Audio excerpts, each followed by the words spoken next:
Meantime, we have Benjamin Gledura, who won this really beautiful game and is now leading the tournament.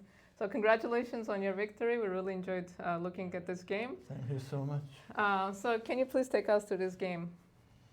Yeah, so I played c4, which is, it was a surprise, I guess, for him, because I play knight f3, d4, e4. But in this tournament, I played c4 the first time. So he went e5 twice, which I was expecting that. g3. Yeah, so the line is very interesting. Knight f6, bishop g2, c6. He didn't play this before. I mean, I didn't know that he was going to play this, but I knew this. So knight f3, e4, knight d4, queen b6, knight b3, a5. This is not the main line, but definitely one of the best for black. White should know it very well if there is anything. I'm not even sure if it's an advantage. So dropping your knight here. Yeah, d3, Okay. a4. So yeah. was all of this still your preparation? Yeah, it was until move like 17. Okay. So knight d2, bishop c5, castle. e3 is very good move, takes, queen h1, knight g4, knight c3, and here I knew that knight f2 is a move, rook f2, bishop f2, knight a4, and I know that This knight? knight takes a4, I believe. Knight takes a4. Or maybe Knight takes a4, sorry. Yeah. Oh, okay. And how would you evaluate this position? So I knew it's slightly better for white, but I believe it can be very unpleasant for black because, let's say, queen a7, yeah, go back on knight e4, I'm not sure, but yeah, there is I have also some development advantage, and yeah, the knights are coming fast. So like knight e4 Knight and e4, then bishop d4, yeah, bishop f4, something like that. It's very unpleasant to play, so he played castle, which was the best move. Knight e4, d5, very important move, otherwise black would be in a huge trouble. cd5, yeah, bishop c1. So why is d5 an important move? If actually So it's hard to suggest another move. Let's say I develop a piece. Yeah, now I believe that a4 is hanging, but Oh.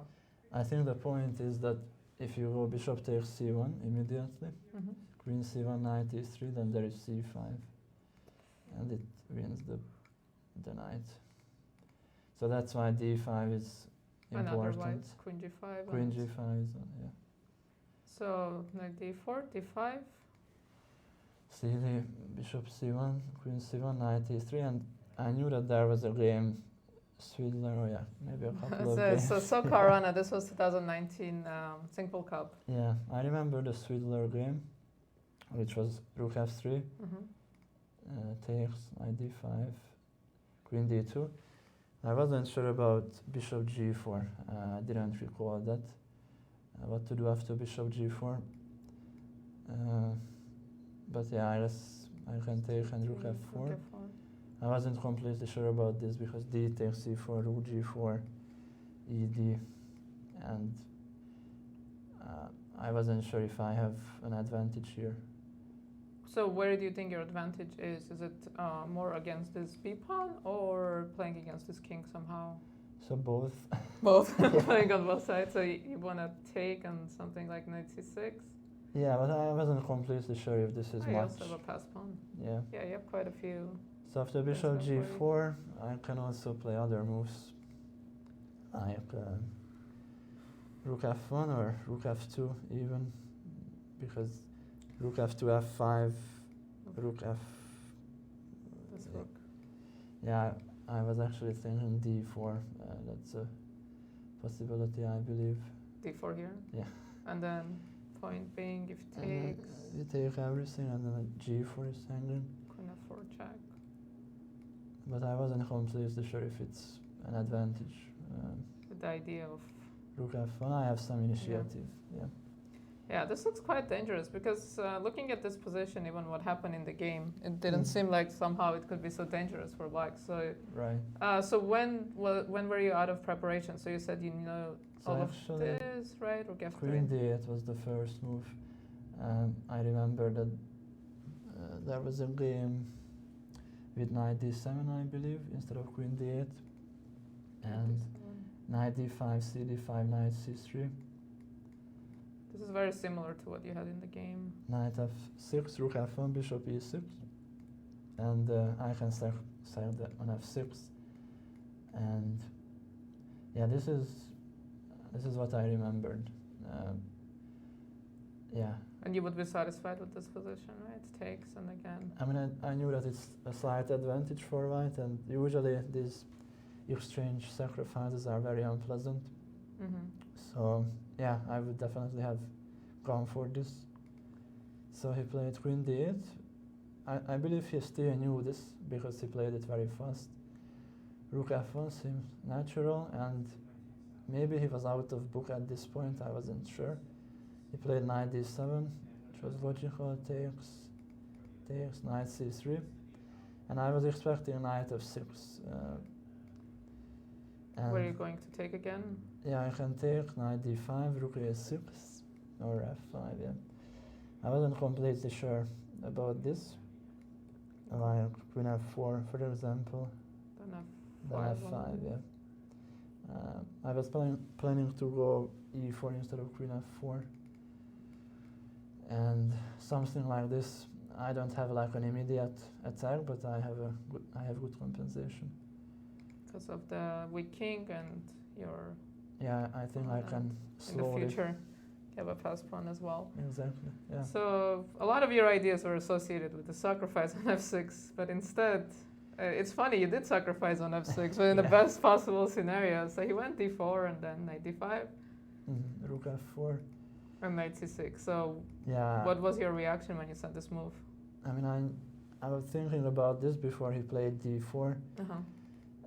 It looked very natural to go for this d4, knight d5, knight c6, but on the other hand, I saw that I have knight f6, which looked extremely dangerous. I'm sure that he expected that, but maybe he didn't see bishop e4.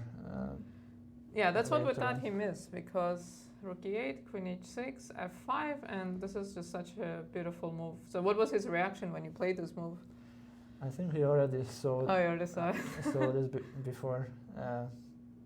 But yeah, definitely this looks very unpleasant, because I not only threaten bishop takes f5, but also rook g4 is an idea, or the threat.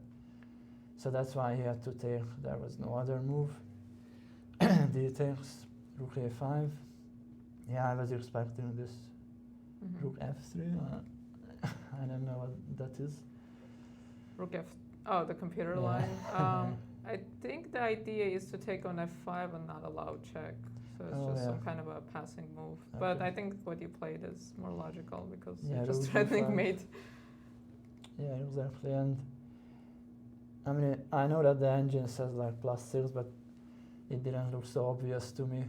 Like after queen h7, king f8, like after rook h6, there are so many moves for black. Like I don't have like an immediate threat.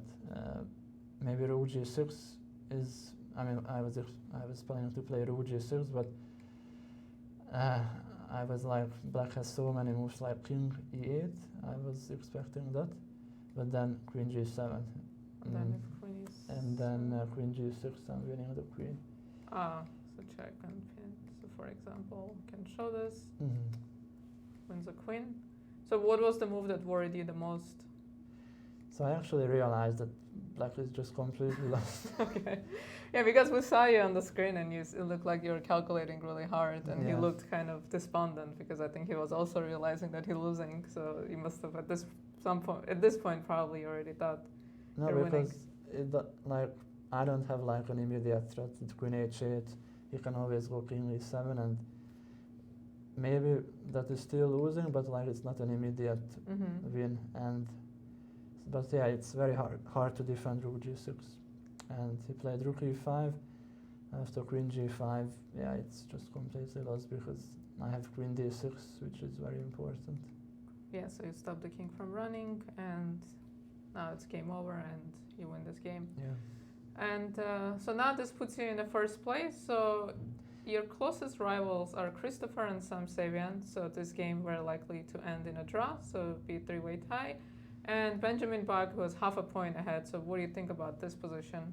Yeah, I think he has some chances to win. So what it would be Black's plan in this position? Wait, the rook just went to h1 and then it came back. I thought his idea, this pawn was hanging, that's why he came back. Well, I think it's just some long-term, like bishop pair.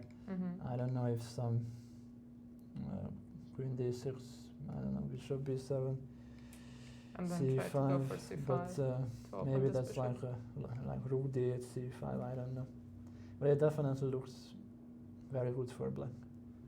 And who do you play tomorrow? I play Bok. Oh, you play Bok, so this might be a championship game. So if he wins, then you're in a must-win position. So you will be with the black pieces. You must have a lot of experience playing for him because you're a Webster graduate. Yeah, I think I played him 4 times. What's your score against him? All draws. All draws, okay. Yeah, every time I play Black somehow. Oh, again, okay. Yeah, he's a very good player. Yeah, I respect his chess a lot. Yeah, that is why he's winning the tournament or leading. So yeah, I expect a good fight. Did you graduate from Webster? Or are you still? I'm going to graduate this May. Oh, this May, okay. Yeah. Well, congratulations on your win and your upcoming graduation. So we'll be looking forward to your game tomorrow for fighting for the championship. Thank you. And that was Benjamin Gledura winning his game.